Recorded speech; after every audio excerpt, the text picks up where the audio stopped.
Well, the Raiders return to the top of the NRL Live ladder, proving once more no one comes to Canberra and gets away with a result under Friday night lights in mid-winter. Boy, they had to overcome plenty of possession going against them, showed fight, grit, determination and resilience to kick clear and eventually win this one against Manly, 28 points to 12. They're 5'8", starring with a hat-trick as well. Michael Ennis, Shaun Johnson, Kevin Walters. This result made even more significant because they go into the bye next weekend. A 4-point win, essentially, Kevy, and they've got every right to be getting excited in the nation's capital around the minor premiership. Yeah, certainly have, and their season started really well over in Vegas with a good win over the Warriors, and they've continued to plough through the opposition teams. And obviously Manly beat them early in the year, didn't they? And I think it was about round 3, but not tonight. They were too strong, the Raiders, and they controlled the game really well, in front at half-time and then kicked on in that second half. Ethan Strange was outstanding in the 6 jumper tonight for the Raiders. They had, it was a really good team effort, but he was the difference tonight in this game. And look, they're setting up their season so beautifully to finish in the #1 spot, which is a huge advantage. Of course, minor premiership as well, which they haven't won for 35 years. So, I was just a kid when they won their last premiership, Mick. This was a connected... You like that one, Shorty? This was a connected performance, Shaun, because they had to do it the hard way. Yeah, well, the resilience they showed, in particular in that first 40, just to head into the break with a lead off the back of their fullback, K.O. Weeks, going to the bin midway through that first half. And they're just playing with such confidence at the moment. They're a side that is so clear around their style and their DNA that you can tell they don't expect to be perfect, hey? You can just tell, but they're okay just to back it up if they're not and continue to rip in for one another. And especially in that first half, things didn't all go their way, but individual, players like Strange came up with big plays at crucial times, and it's just the backbone of their season so far, been able to hang in the fight and then when the time's right, put the foot down, strike, and capitalise when they get the opportunity. Ricky Stewart was very calm after last week's loss against the Dragons. He didn't think it was complacency. He said they didn't get their game on, and they've been a very consistent football side all year, so he was confident that it was just a minor blip on the radar. Last week was a write-off for everyone, wasn't it? Like, other than the game really on the Gold Coast, the conditions, the weather, both the men and women last week was treacherous.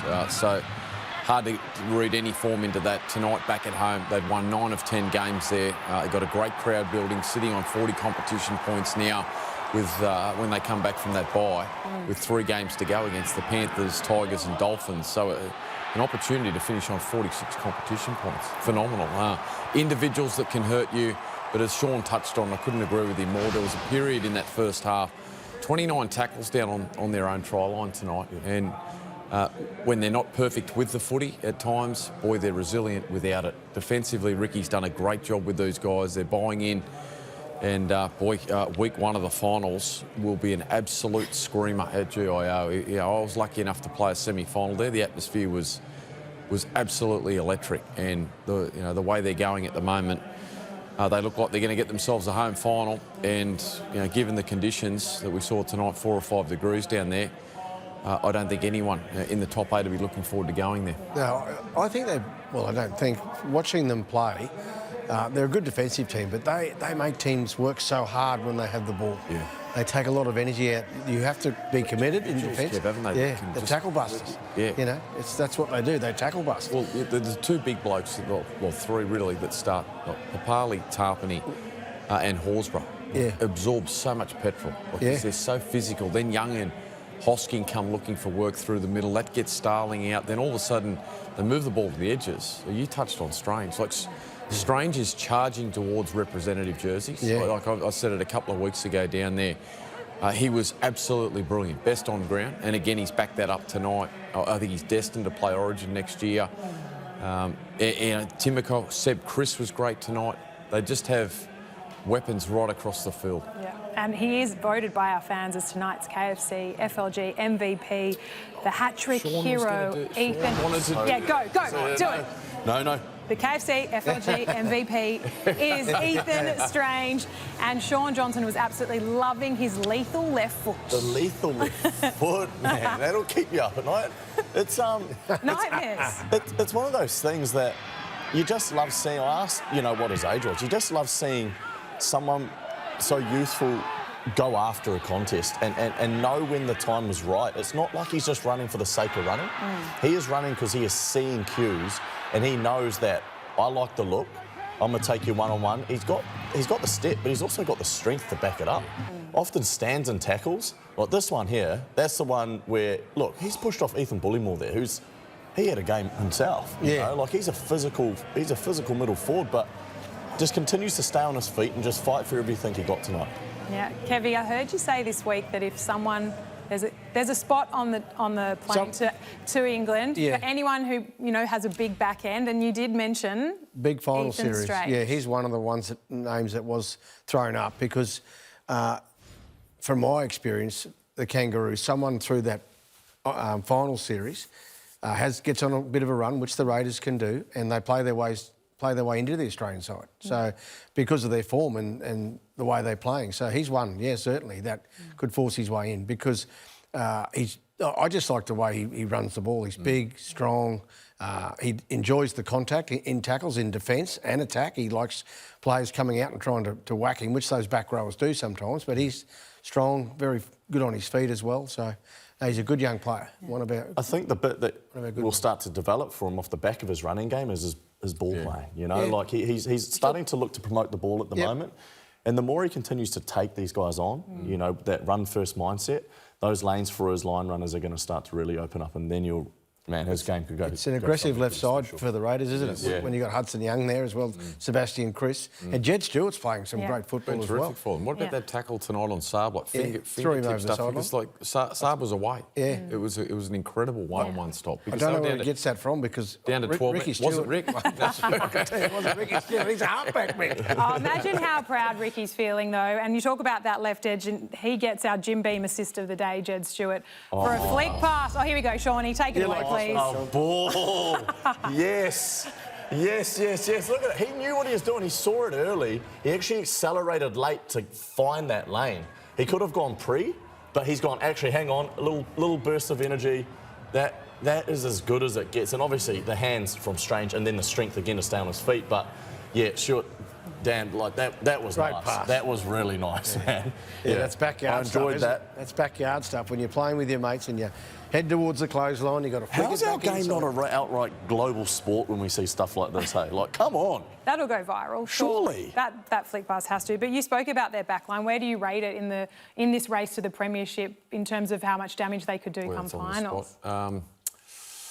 Tackle busters everywhere. Yeah, Tackle that's busters. right. Individuals that've got great speed, tackle breakers, that can just break open a game out of nowhere. Like Timoko, we've seen the power and footwork. Chris is, he's had a great season. Savage, they've still got Tamale to come back. He's going to have to fight his way back in there because of the form of Stewart. Like Stewart has been really reliable. He had to bide his time for a long time. Obviously difficult. Stick wanted to, hold him back until he was completely ready, and he's been great for them. Then you got Weeks at the back.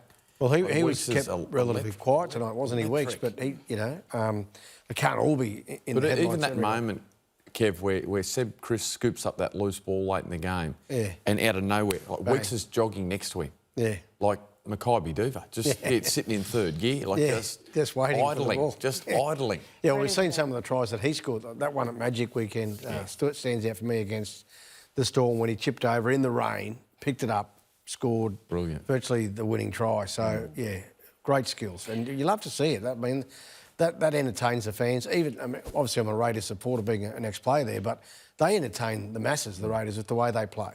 Yeah. And it's great to see, really good to see. Well, a lot of the hard work for the back line gets done by the men in the middle, and our VB hardest working player, it has to go to their veteran. Apparently, an offer may be on the table for this guy to stay at the Raiders, Josh Papali'i.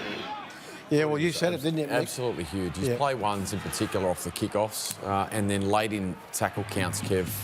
His ability to finish, a set that was, it was going places but not highly damaging.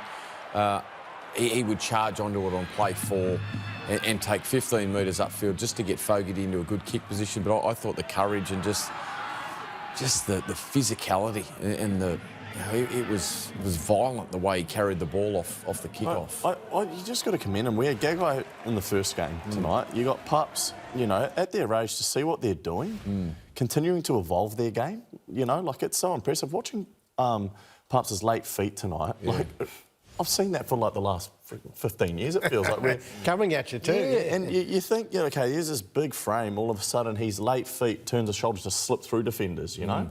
Like, be able to have that and still stay so agile on his feet. Yeah, man, it's so impressive to watch. It seems like the younger players in the team have given Papa a new lease on life. Well, and Ricky, you spoke about wanting to keep him. We know that there was talk he might not stay. Saw it in the Origin, Lara. But, he's just a man. Like, he's just got that presence in amongst the group that... Invaluable when you're trying to win a premiership. So invaluable, so valuable. Like, you just cannot underestimate what Tarpany and Papali'i are doing for this Raiders side. You just can't. Like, as good as the young kids are, the leadership and the consistency and the brutality that they put up front, it's like two security guards, just not letting anyone in the front door. They just... You got Horsburgh there as well, who's playing his role. He likes the aggressive style of footy. We saw that late in the game there with him and Matt Lodge. But I think, Kev, like, honestly, as good as the rest of the players are in that side, if they don't have Tarpany and Papali'i, they don't win the competition. No. That's how important they are to them. Yeah. You know, they were great again tonight.